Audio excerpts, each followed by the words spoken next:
Oke, Assalamualaikum warahmatullahi wabarakatuh. Mau kembali pada sesi kali ini. Selamat datang, semoga sehat selalu.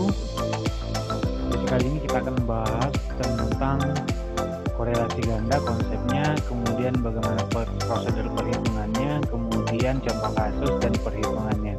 Nah, korelasi ganda ini biasanya akan menunjukkan semacam skor korelasi ganda yang menunjukkan hubungan antara dua variabel bebas atau lebih dengan variabel terikat. Nah, biasanya dalam penelitian akan berbunyi hubungan variabel X1 dan X2 terhadap Y. Misal di desainnya seperti ini, ada X1 di sini, ada X2, kemudian ada Y. Nah, nanti otomatis akan dihitung harga korelasi X1Y, harga korelasi X2Y, dan harga korelasi X1 X2.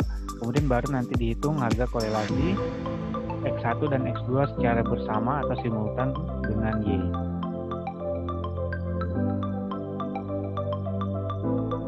Manfaatnya adalah dengan menggunakan korelasi ganda ini, kita akan melihat kontribusi dua variabel bebas atau lebih secara simultan atau bersama-sama terhadap variabel terikatnya. Misal tadi X1 dan X2 terhadap Y. Kemudian nanti akan terlihat juga lemah atau kuatnya hubungan dua variabel independen atau lebih terhadap variabel terikatnya, variabel dependennya.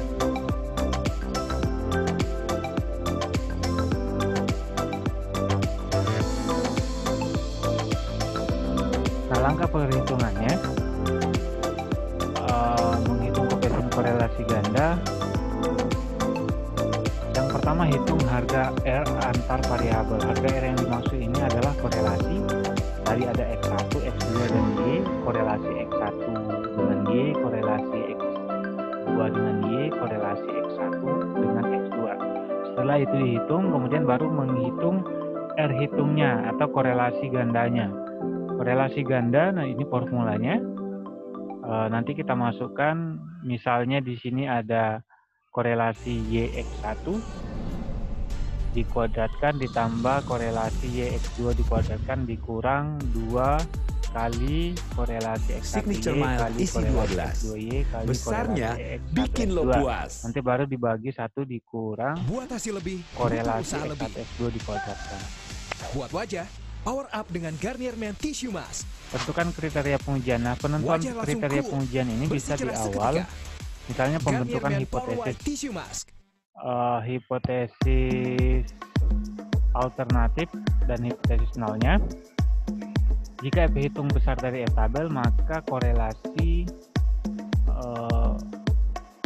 X1 dan X2 secara simultan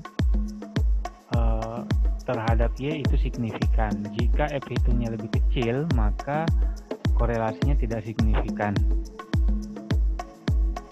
Kemudian berikutnya menghitung koefisien penentu atau determinan. Nah, koefisien penentu ini fungsinya adalah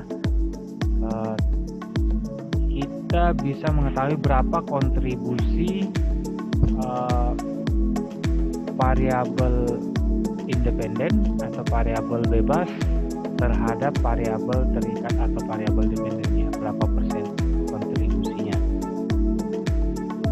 Kemudian menghitung F hitung dengan formula R ini adalah korelasi ganda tadi yang sudah kita hitung sebelumnya. Kemudian K adalah jumlah variabel bebas, jumlah variabel independennya. Kemudian dibagi 1 dikurang R kuadrat, dikuadratkan, dibagi N, itu N adalah sampel, K itu jumlah variabel bebas, dikurang 1. Cari F tabel dengan degree of freedom pembilang, DF. Kadang ada yang menyebutnya dB, derajat bebas, ada yang dK. Jadi DF pembilang itu sama dengan K, jumlah variabel bebas. Sementara degree of freedom penyebut sama dengan N dikurang K dikurang 1. bandingkan antara F hitung dengan F double. Bandingkan skor langkah 5 dengan skor langkah 6. Baru nanti dibuat kesimpulan hipotesis mana yang diterima untuk menjawab hipotesis yang nomor 3 ini. Oke, contoh perhitungannya seperti ini.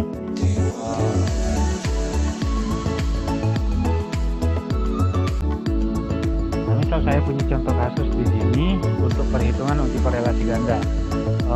X1 itu minat matematika, X2 kepercayaan diri dalam mengerjakan tugas matematik, dan Y pemecahan masalah matematika. Nah, ini yang akan dihitung yang dihitung korelasi gandanya. Untuk menghitung korelasi ganda dan korelasi antar variabel, kita membutuhkan semacam tabel bantu. Nah, ini tabel bantunya. Tabel bantu ini mengandung skor per variabel.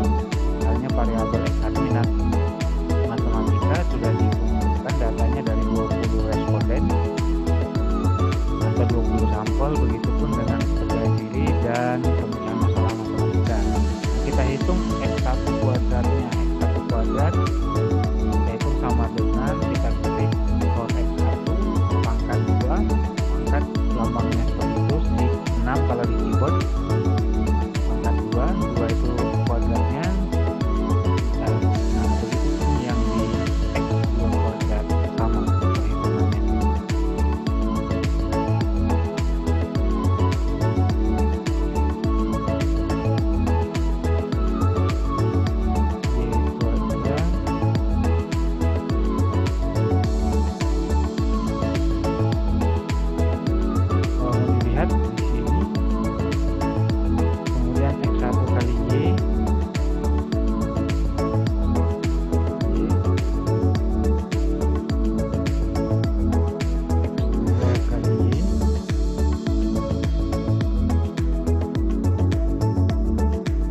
Terakhir X1 kali X2.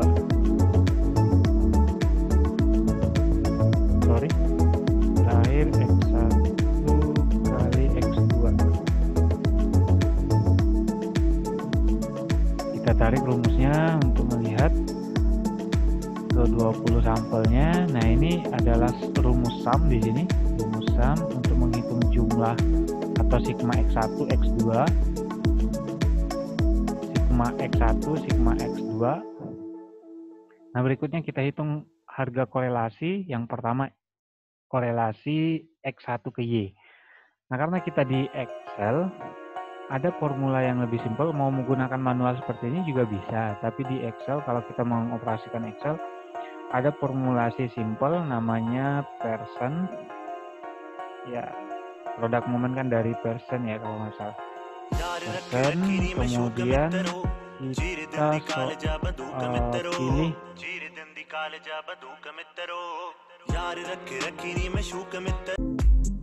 kita pilih skor X1 titik koma, tergantung komputernya ada yang koma, kemudian pilih Y, jadi yang dikorelasikan X1 dan Y. Skornya adalah 0,82.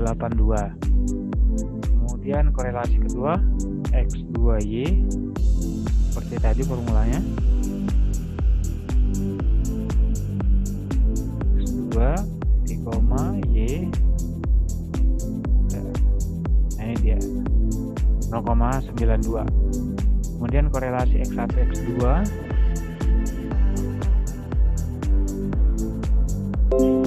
X1 X2 oke 0,88. Setelah menghitung korelasi per masing-masing variabel, kita hitung korelasi gandanya. Korelasi ganda dengan formula yang ditetapkan sebelumnya. Misal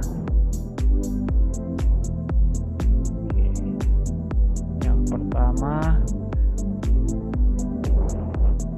korelasi X1Y dikuadratkan, korelasi X1Y yang di sini dikuadratkan, ditambah korelasi X2Y juga dikuadratkan. kemudian dikurang 2 itu konstanta, 2 dikali korelasi X1Y dikali korelasi X2Y dikali korelasi X1 X2. Oke, hasilnya itu baru yang pembilangnya. Nah, kemudian yang di bawah penyebutnya sama dengan 1 dikurang, mohon maaf di sini bukan X1Y tapi X1 X2 dikuadratkan. Bisa untuk memastikan bisa dilihat di slide yang di awal tadi dipresentasikan. Di sini ada kesalahan pengetikan, bukan X1Y tapi korelasi X1 X2 kuadrat. Oke. Kemudian kita hitung akar dari 0,19 dibagi 0,22. Akar itu kalau di dalam Excel rumusnya adalah SQRT 0,19 dibagi 0,22. Hasilnya adalah 0,92. Nah, setelah ketemu R hitungnya atau korelasi gandanya sebesar 0,92, kita tentukan koefisien penentunya atau determinannya. Melihat bagaimana kontribusi X1, X2 terhadap Y, berapa persentasenya. Cara pengerjaannya saya buat di sini sama dengan formulanya tadi adalah R dikuadratkan dikali 100 kalau untuk persentase, dikali 100. Karena kita di Excel 0,85 ini kita langsung masukkan ke format persentase. Jadi variabel minat matematika, kepercayaan diri itu mampu menjelaskan pemecahan masalah matematika sebesar 85%. Artinya kontribusinya besar sekali, 85%.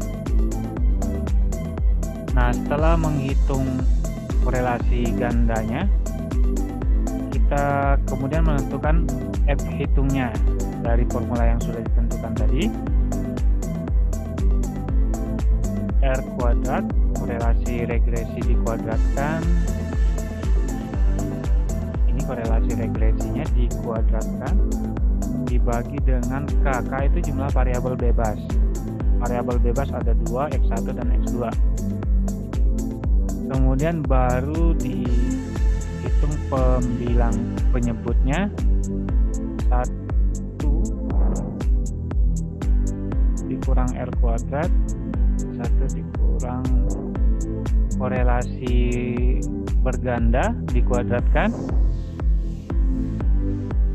Maaf, korelasi berganda dikuadratkan, kemudian hasilnya nanti dikuadratkan kembali,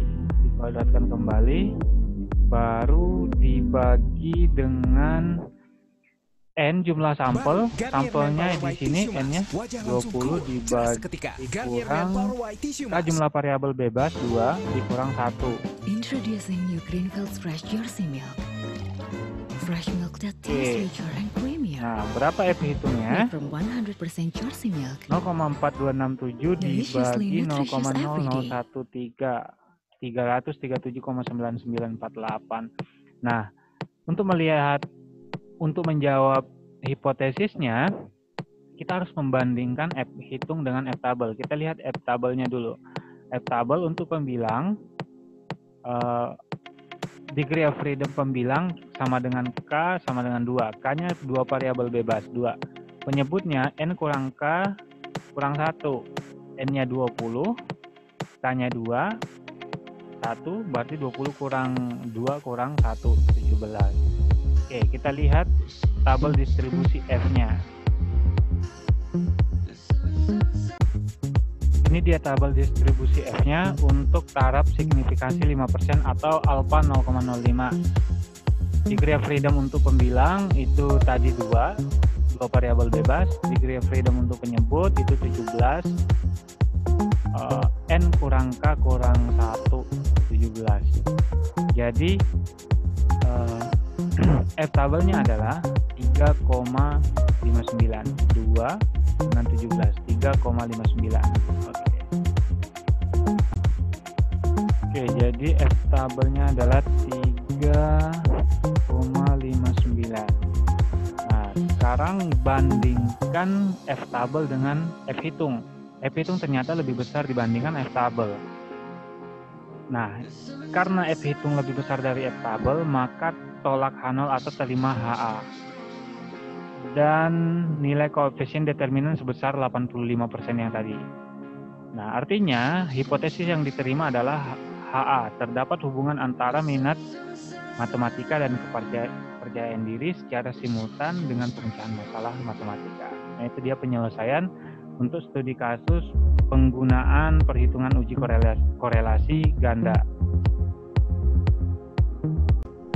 Nah, demikian pembahasan terkait uji korelasi ganda. Semoga bermanfaat. Mohon maaf sekiranya ada kekeliruan. Saya akhiri. Assalamualaikum warahmatullahi wabarakatuh.